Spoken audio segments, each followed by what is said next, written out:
જય શ્રી રામ મિત્રો, સ્વાગત છે તમારું દક્ષા પિયુષ બ્લોગમાં. હાલ અમે જઈ રહ્યા હતા કલારિયા.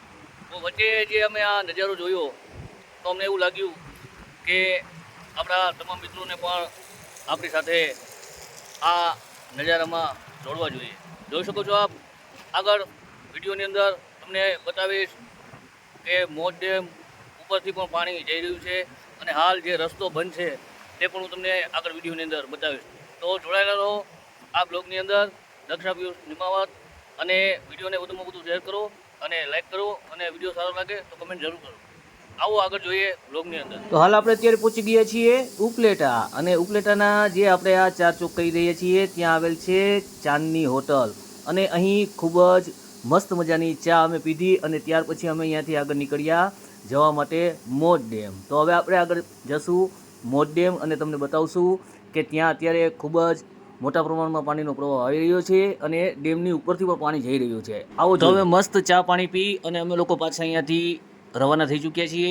આપ જોઈ શકો છો આ ઉપલેટાની મેન બજાર છે અને આપણે ઉપલેટાની બજાર ક્રોસ કરી અને હવે આપણે જઈ રહ્યા છીએ ભાયાવદર હાઈવે પકડશું અને ત્યાંથી આપણે જાશું મોજ ડેમ. આપ જોઈ શકો છો ઉપલેટાની મેન બજાર જે અમે હાલ ક્રોસ કરી રહ્યા છીએ અને વરસાદ પછી ખૂબ જ પબ્લિક અત્યારે બજારમાં જોવા મળે છે.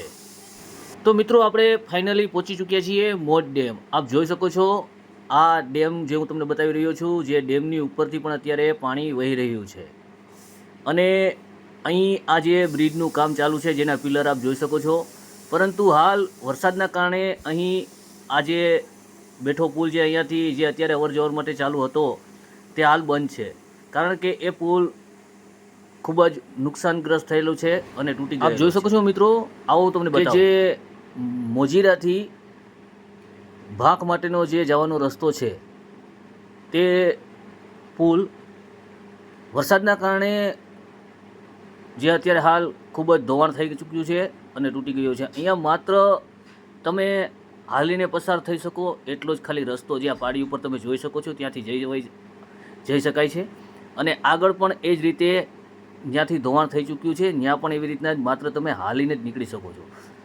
હાલ જોકે અત્યારે જેસીબી વડે ખૂબ જ કામ ચાલુ છે, જે રસ્તો ટૂંક સમયની અંદર શરૂ થઈ જશે.